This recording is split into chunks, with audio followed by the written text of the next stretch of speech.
প্রতিদিন আমরা আপনাদের সামনে বিভিন্ন খবর তুলে ধরি। খবরে মাটি খুঁড়ে বহু প্রশ্নের উত্তর খোঁজার চেষ্টা করি।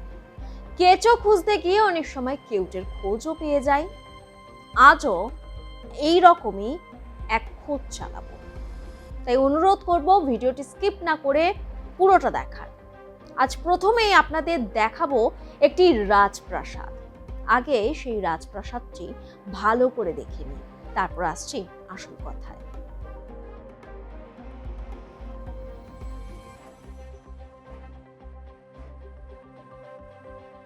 রাজামশাই যে বেশ শৌখিন মানুষ তা বাড়ির কাঠামো দেখেই বোঝা যায়।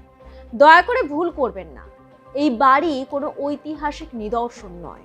আর এই রাজা নাকি দুর্নীতির রাজা, কেন জানেন? বাড়ির মালিক সাধারণের জন্য বরাদ্দ উন্নয়নের টাকা আত্মসাৎ করে এই প্রাসাদ সম বাড়ি বানিয়েছেন বলে অভিযোগ। কি করে, কোথা থেকেই বা এই ক্ষমতা পেলেন, একটু স্পষ্ট করে বুঝিয়ে বলি। উত্তর 24 পরগনা জেলার বসিরহাটের মাটিয়া গ্রাম পঞ্চায়েত এলাকার বাসিন্দাদের দাবি, 47 নম্বর বুথে তৃণমূলের পঞ্চায়েত সদস্য কোহিনুর বিবির স্বামী আবু জাফর মণ্ডল দুর্নীতির টাকা নিয়ে বিশাল রাজপ্রাসাদের মতো বাড়ি তৈরি করেছেন। যে ছবি দেখালাম, দুর্নীতির অভিযোগ রয়েছে মাটিয়া গ্রাম পঞ্চায়েতের তৃণমূল প্রধান নাজিমা পারভিনের স্বামী মোস্তাক আহমেদের বিরুদ্ধে। অর্থাৎ স্ত্রীদের ক্ষমতার অপব্যবহার করে 46 ও 47 নম্বর বুথ এলাকার এরকমই ভুরি ভুরি দুর্নীতিমূলক কর্মকাণ্ড চালিয়ে গেছেন গুণধর স্বামীরা।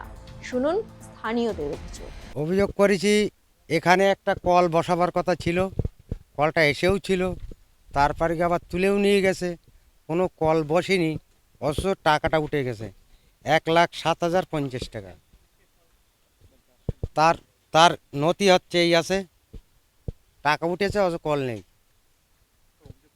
হ্যাঁ, আমি করেছি ভিডিওকে। এই যার শাস্তি হয়, এই যে টাকাটার যে দুর্নীতি হয়েছে তার শাস্তি হয়, সেই অভিযোগ টিএমসির আমলে হয়েছে। এতদিন আমরা কথা বলার সাহস পাইনি, বললি জেল, গাজার কেস, হিরোইন কেস। টিএমসি প্রধান মেম্বার মোস্তাক আছে, জাফর আছে, এদের নিতে। মোস্তাক হচ্ছে এখানকার অঞ্চল সভাপতি, আগে প্রধান ছিল, এখন ওনার বউ প্রধান। জাফর হচ্ছে এখানকার মেম্বার, প্রতিনিধি। হ্যাঁ, আমরা চাই এর সরকারিভাবে যে এটা হয় সেটাই করার জন্য ভিডিওকে জানিয়েছি। আবু জাফর মণ্ডল ও মোস্তাক আহমেদের বিরুদ্ধে ঠিক কি বলছেন স্থানীয়রা? বসিরহাট 2 নম্বর ব্লকের অন্তর্গত মাটিয়া শ্রীনগর গ্রাম পঞ্চায়েতের 46 ও 47 নম্বর বুথে ভুরি ভুরি দুর্নীতির অভিযোগ তুললেন এলাকাবাসী। এলাকায় উন্নয়নমূলক কাজকর্ম না করে লক্ষ লক্ষ টাকা আত্মসাৎ করেছে স্থানীয় গ্রাম পঞ্চায়েতের তৃণমূলের সদস্য কোহিনুর বিবির স্বামী আবু জাফর মণ্ডল ও মাটিয়া গ্রাম পঞ্চায়েতের তৃণমূলের প্রধান নাজিমা পারভিনের স্বামী মোস্তাক আহমেদ। অভিযোগ, 46 নম্বর বুথে কংক্রিটের ঢালাই রাস্তা ও জল নিকাশি নালা সহ 1,60,723 টাকা বরাদ্দ করা হয়েছিল, কিন্তু বাস্তবে সেই রাস্তার কোনো কাজই করা হয়নি। অথচ সেই 1,60,723 টাকা খাতায় কলমে তুলে নেওয়া হয়েছে। অপরদিকে 47 নম্বর বুথে আর্সেনিক মুক্ত পানীয় জলের নলকূপের জন্য বরাদ্দ হয়েছিল 1,07,050 টাকা। সেখানেও নলকূপ তৈরি না করে পুরো টাকাটাই তুলে নেওয়া হয়েছে। শুধু তাই নয়, এই 47 নম্বর বুথে নিকাশি নালা তৈরির জন্য 1,10,055 টাকা বরাদ্দ করা হয় 2022 সালে। সেই টাকাও তুলে নেওয়া হলেও কোনো কাজ করা হয়নি বলে অভিযোগ স্থানীয়দের। পরে সেই জায়গায় জেলা পরিষদের তহবিল থেকে জল নিকাশি নালা তৈরি করা হয়। আপনার পুজো পৌঁছে যাক বিশ্বের দরবারে। প্রতি বছরের মতো এবারও আর+ নিউজ নিয়ে এলো শারদাঞ্জলির সেরা সম্মান 2026।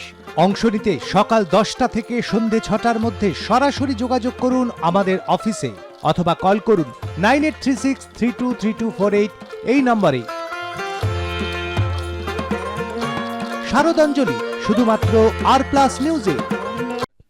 অভিযোগটা হচ্ছে এইটা, 2022 সালের 1 ফেব্রুয়ারি মানে ভাউচার ডেট, এই ডেটে 1,01,555 টাকা উঠে গেছে। এই ড্রেনটা স্যাংশন হয়েছিল পঞ্চায়েত থেকে। এবার পরবর্তীকালে এই ড্রেনটা হয়নি, এই ড্রেনটা করিয়েইনি, না করে টাকাটা উঠিয়ে নিয়েছে। আমরা পরবর্তীকালে যখন জানতে পারি যে ড্রেনটা এখানে করার দরকার ছিল, আমরা স্কিমটা দিয়েও এসেছিলাম পঞ্চায়েতে, হচ্ছে না কেন, তখন মানে কিছু বলে না, পঞ্চায়েত থেকে কিছু বলা হয় না। না বলার পরে আমরা একটা মানে সার্চ করে দেখি যে টাকাটা, ড্রেনটা হয়ে গেছে, টাকাটা উঠে গেছে, ড্রেনটা হয়েও গেছে, মানে খাতা কলমে হয়েও গেছে, টাকাটাও উঠে গেছে, তার ভাউচার নাম্বার এবং এই আপনি দেখতে পাচ্ছেন এইটা। তারপরে পরবর্তীকালে সেইটা ঢাকার জন্যে, পরবর্তীকালে এই জিনিসটা ঢাকার জন্যে যখন আমরা গ্রামবাসীরা জানতে পারি, তখন তড়িঘড়ি করে মানে একটা জেলা পরিষদ থেকে একটা স্কিম যে কোনোভাবে পাশ করিয়ে এনে 4 লক্ষ টাকা, 4,92,000 টাকার মতো, এইরকম 4 লক্ষর উপরে একটা দিয়ে, এই আপনারা সে বোর্ডটাও দেখতে পাচ্ছেন, তড়িঘড়ি করে সেই ড্রেনটা করে দিয়ে আগের যে ড্রেনটা চাপা দেওয়ার চেষ্টা করেছে। এই নিয়ে আমরা বিডিও অফিসে অভিযোগ করেছি। অভিযোগের তদন্ত করতে এসেছিল বিডিও অফিস থেকে, যে অভিযোগগুলো আপনাদেরকে জানাচ্ছি সব তদন্তই করতে এসেছিল।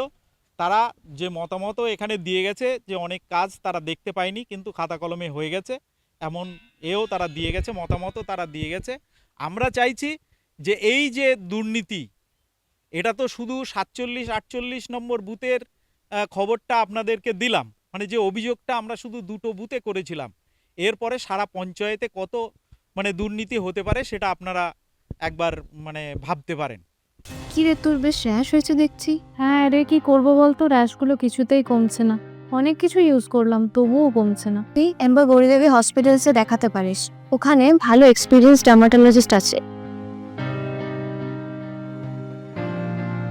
গৌরী দেবী হসপিটাল, রাজবাঁধ, দুর্গাপুর।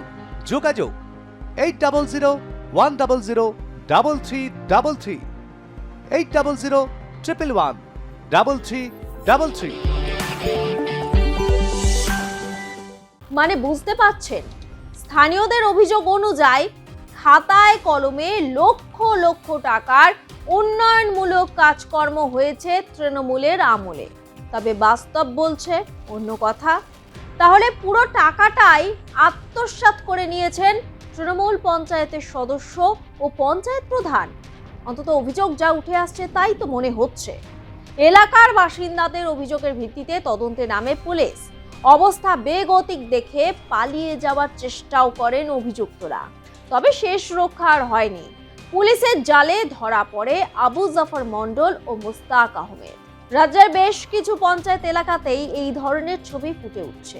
আমরা বেশ কিছু ভিডিও করেছি আপনাদের সামনে। পঞ্চায়েত প্রধান বা সদস্য পদের দায়িত্বে রয়েছেন স্ত্রী, কিন্তু ছড়ি ঘোরাচ্ছেন স্বামী। আপনাদের এলাকাতেও কি আছেন এই ধরনের গুণধর স্বামী?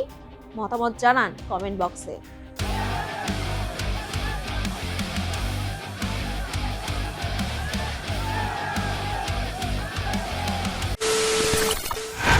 খবরের নামে প্রতিদিন সন্ধে আপনার ড্রয়িং রুমে কি শুধুই চিৎকার চেঁচামেচি হয়ে আসে? বিতর্কের নামে চলে গালাগালি আর কাদা ছোড়াছুড়ি।